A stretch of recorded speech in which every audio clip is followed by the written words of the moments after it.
2020 has undoubtedly been a long year in many ways, and what better way to end it than with a lekker local travel experience? Well, three of our reporters are taking a three-day epic sho't left, experiencing the best of what South African tourism has to offer.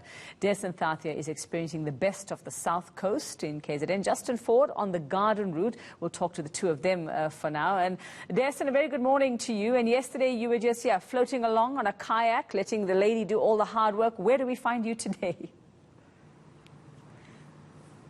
Oh, Yuveka, yesterday I was at Port St. John's, as you know, and then I got delayed because the hospitality in Port St. John's kept us hooked there until the evening, and then we made our way out to Coffee Bay. We got here quite late, and I stayed at a place called the Ocean View Beach Lodge and Hotel.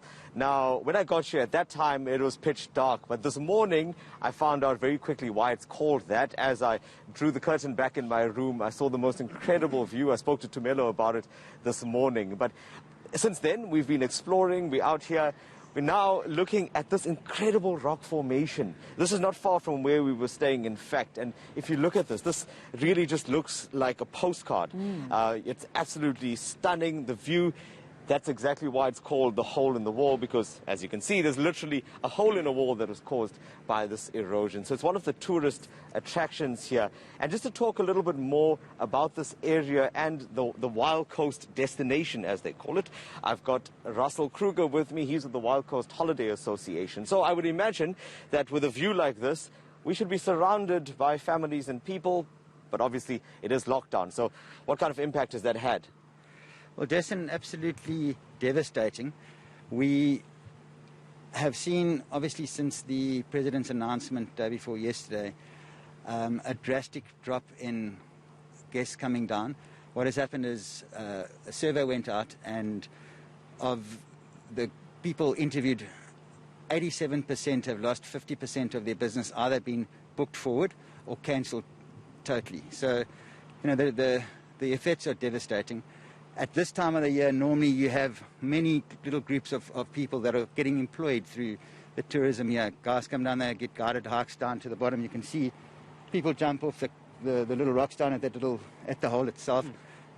We've had a bit of rain, so under normal circumstances, this little estuary here is beautiful. It's better than Mauritius, can I say that?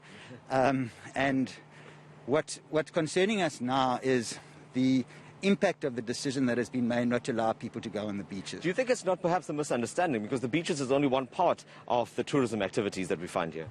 It's not a misunderstanding at all, because what has happened is the concept of beaches and the understanding that's happening has been construed as a misunderstanding. However, we are saying that the problem that's happening is people are associating the holiday with the beach.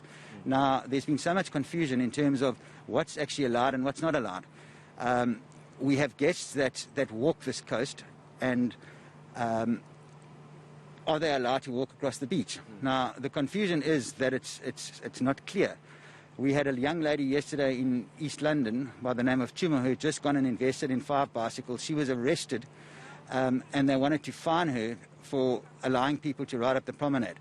Again, it's really tough and almost unacceptable. So what we are doing is we are appealing to government. We are saying, guys, how can we honestly look and say a mall is safer than going to the beach? Now, we don't want to confuse things, and we don't want to go against the protocols that are set. As far as COVID is concerned, we are absolutely 100% compliant with all the protocols. We understand we are living through some really, really tough times, and we're just saying, guys, let's understand. Let the tourists come. There's other things that can be done. But by closing the beaches, we are killing the economy. Exactly, that's the message as well. That's safety first. And in whatever it is that tourists do when they come out to this beautiful destination, they need to ensure that they follow those protocols. So from what we've seen with these destinations, they are doing that. It does take a little bit longer to get through these processes, but it's absolutely necessary, as is wearing a mask. But Russell Kruger has promised that he's going to take me to some other sites in Coffee Bay before we leave this place. But Yuveka, I have one request. If Justin Ford is listening, please can you ask him to grab me one of those lovely pies from that farm stall that he's at, because I'm going to see him soon. Okay, well, if it'll last till he sees tease you. Okay, that's fine. Well, very nice there, Santatia. A very tough job you have there, I'm sure. I hope you survive it. And yeah, working so hard as you are in beautiful places. We'll catch up with you a little later on. Well, Justin, you heard what Derson had to say. Have you sampled those pies wherever you are? They must be very, very good if he wants you to keep one for him. Good morning, Rebecca. Yes, absolutely. And I think stopping at a food stall or farm stall per se is part and parcel of travel, surely. Finding excursions and happy things to do and touristy type things to do is one part of it, but finding these hidden gems in order to find unique food and so forth is one of those things that we have to consider while traveling.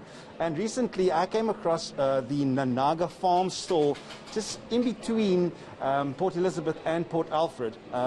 You know, some of the best roaster cooks that you're going to find in terms of just various fillings on offer and so forth, but we'll just have my temperature check while we get inside.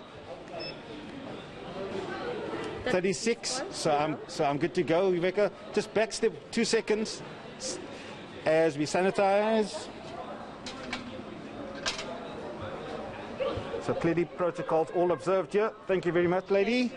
So as we enter the store, Rebecca, we'll see a whole lot of jams and sauces and so forth, but I think just to get to the nitty-gritty is the food and those pies that Dustin's talking about. So we'll make our way through, so you can just follow us. We've got some fudge, brownies, cookies, salted popcorn brittles. And I mean, these are all the kind of things that you want to enjoy while you are driving or road tripping. And I get to meet Michael, who is the manager of the Nanaga Farm Store.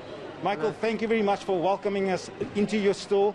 Let's start with the numbers. Are people traveling? Are people coming through and making a stop at Nanaga like they used to in the previous years? There's definitely a down, it has decreased, especially since the beaches that have been closed as well. There's been a lot more cancellations and that. So the guest houses and the safaris in the area. And the people are saying, why must we go on holiday if we can have lockdown at home? So I understand it from that point. There's been a huge amount of less travel, should I say, sorry.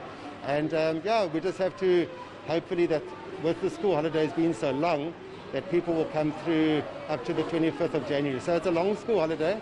We're still very positive that things will turn up and people will still come down, and we just hope it comes through, yeah. So, but the people have been adhering to social distancing, wearing their masks, so people are behaving on that aspect, which is good for us. And I mean, very seldom do we need to remind a customer to put on masks or anything like that. So yeah, from that aspect, it's everybody's doing what they should be doing.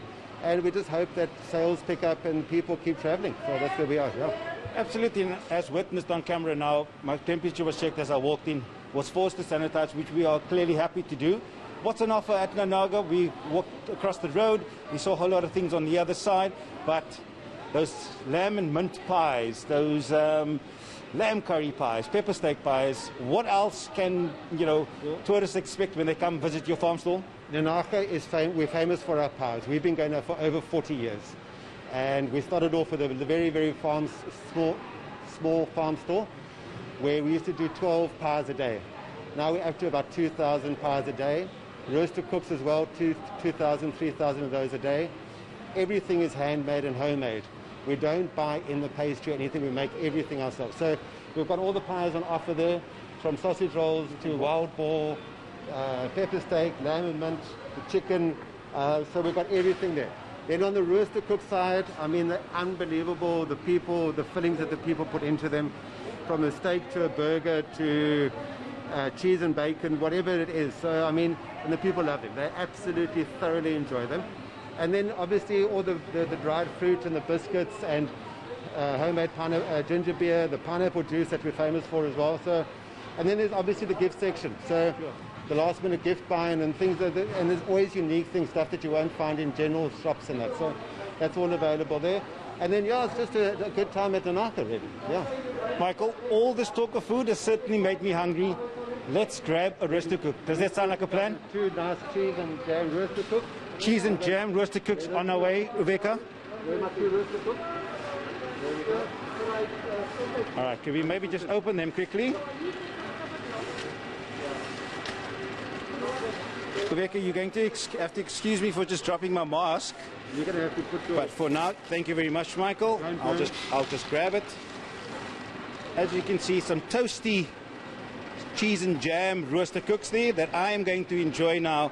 And before we make our way off to Port Alfred per se, and continue our journey as we take on day 3 of our epic road trip.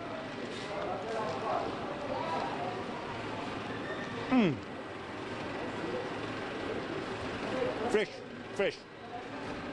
I can see the joy on your face there, Justin. And I thought I was the only one who liked the cheese and jam combo. I'm happy to see that it's very popular. Don't forget Deson's pie. He says he's going to see you soon. So I'm cautioning you, please. And I'm pretty sure that he's going to like something with lamb. So get him one of those. Justin Ford having the time of his life there at the moment. We won't make him speak anymore because, of course, he's in between bites at the moment as well. For now, let's